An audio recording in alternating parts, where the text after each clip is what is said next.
Is it in full screen? Yeah, I can see. Thank you. So our research is called Working at Home Architects During the Epidemic in China. Fueled by the COVID epidemic and the information technologies, people across the world are increasingly required to work at home or choose to do so. Sometimes this can also mean to live at work. If by necessity or choice, the intersection of living and working and its consequent shifts in the conception of home need investigation.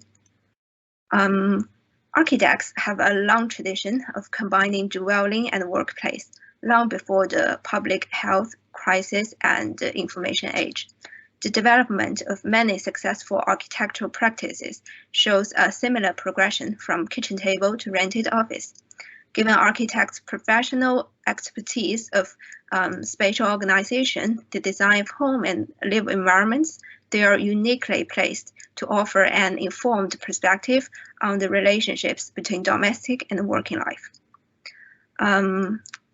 Our study is based on the in-depth interview with 10 practice leads and 10 young architects who all worked in small teams with flexible schedule and flat management.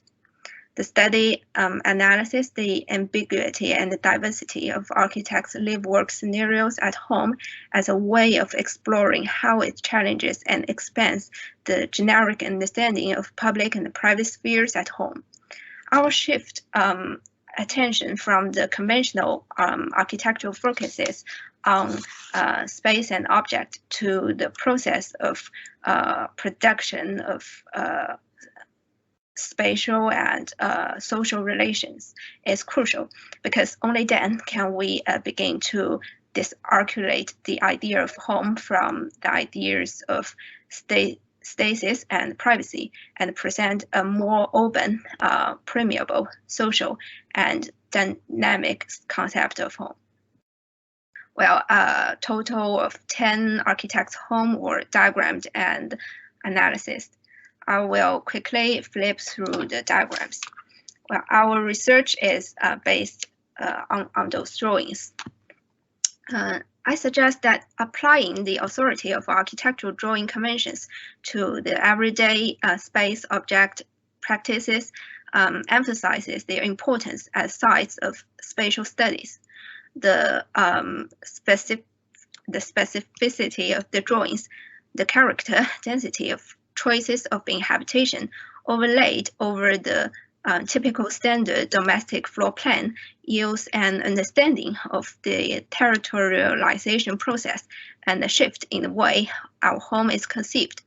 Different modes of territorialization, such as how private and social life is configured to respond to economic relations, and how the architectural work, the design of the external world, comes from an internal condition.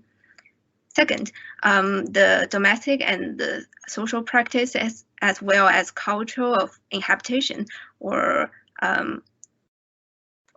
encapsulated spontaneously in the drawings of the rooms, furniture, objects, and activities, and we perceive them and their interactions all at once, instead of unfolding sequentially, i.e. first entering a room, second perceiving objects in it, and third attaching cultural significance to them, as languages make us do.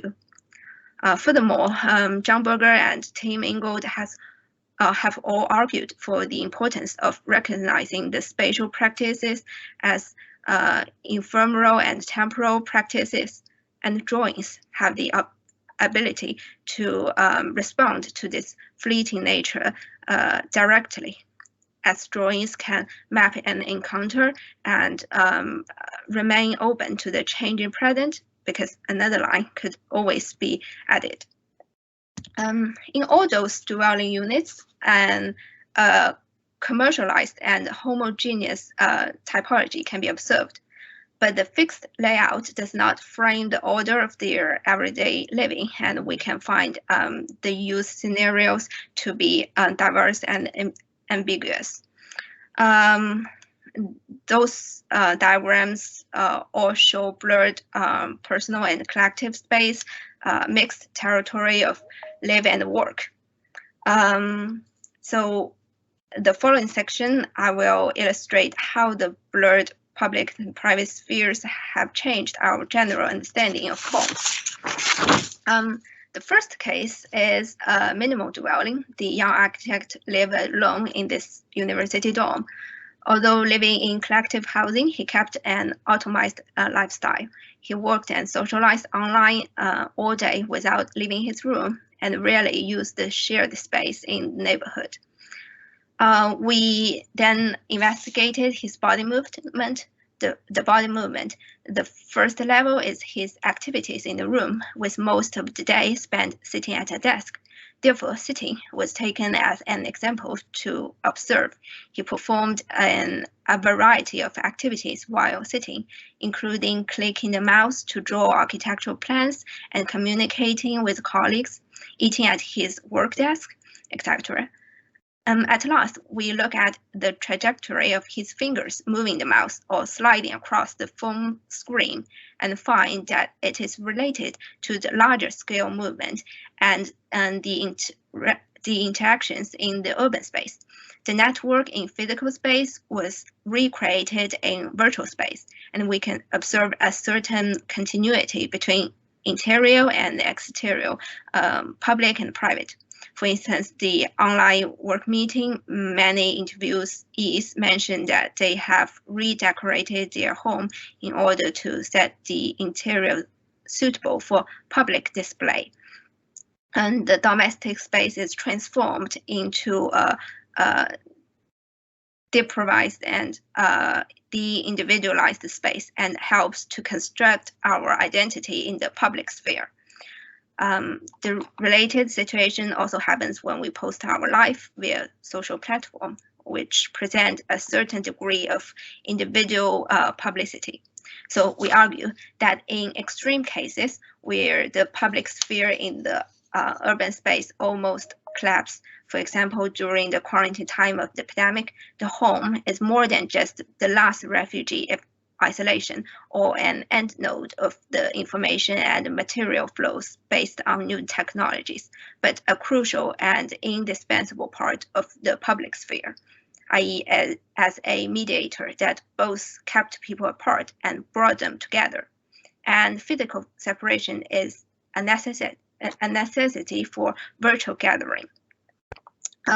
When it comes to the private sphere, prior research has demonstrated that having some space of home in the home is fundamental. However, varied, complex, and individualized situations emerge in our investigation, causing us to rethink the traditional concept of privacy and intimacy. Well, this is a home of an architect couple who have renovated it for 4 times. It's a typical 2-bedroom flat used as a work home. The workspace started from a small bedroom to a study and then moved to the largest room. At last, due to the shift in work pattern, the workspace cannot fit in the dwelling unit, so they brought an apartment of 2 bedrooms in the same neighborhood and changed it into a studio. They said the boundaries get blurred, especially when you don't think of it as a rented office, but as a part of your home. My work has become more and more intrusive into my domestic life, and you could even say that it fills up my entire life. Here's the architect's drawing of their studio. Several of the architects also mentioned building a home-like relationship with their studio or university. A studio can be a node of one's personal realm, so can a private car, a cafe, a park, or a library, etc. Therefore, we can argue that the private sphere is no longer home-centered, but multi-centered and constantly changing as we unfold in our lives.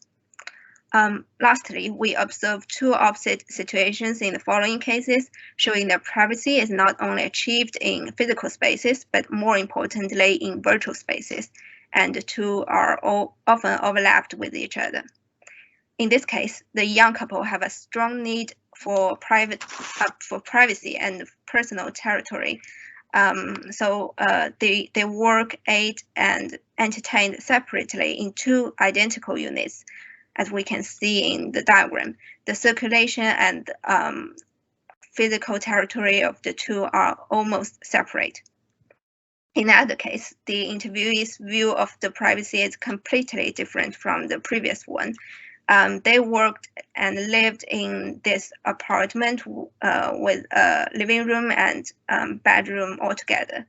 They said that we don't need physical personal space or privacy between us. Except occasionally when we both have online meetings, the sound could be a bit interfering. The rest of the time, we prefer sitting face to face and burying in our own work. The behavioral trajectory and the spatial territory of the couple within the dwelling unit are completely overlapping. It is not the only case. Another architect who did this drawing said, in my opinion, the privacy in physical space of our home might be meaningless to a certain extent. Today, a person maintains privacy and construct his or her own subjectivity is no longer by an intimate space, or the space is no longer physical. It's more of a virtual space, an information space. For example, your Facebook, WeChat, or Twitter, they construct your individuality. Furthermore, the juxtaposition, combination, and the leap between physical and virtual privacy are key scenarios of our contemporary life, which not only set us free from the limit of real space and time, but also make different spatial scale and different lengths of time equivalent, forming a non-scalar realm. And in conclusion, our research illustrates graphically that in extreme cases where the public sphere in the urban space almost collapsed, the home took on most of the roles of the traditional public sphere. In the meantime, the private sphere is no longer home-centered, but rather presents itself as a network consisting of patches and corridors. It's a non-scalar, multi-centered, constantly changing network with both physical and virtual spaces, domestic and urban spaces. Furthermore, the relation of public and private has transformed into a seamless continuum, which is the new site for the architecture to confront at present. Well, that's all of my presentation. Thank you for your attention.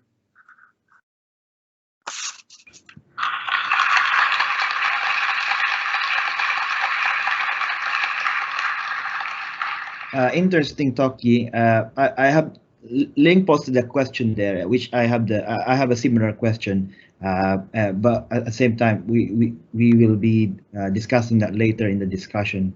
I'm sure there will be more questions from the audience as well. Thanks for your talk, and now we'll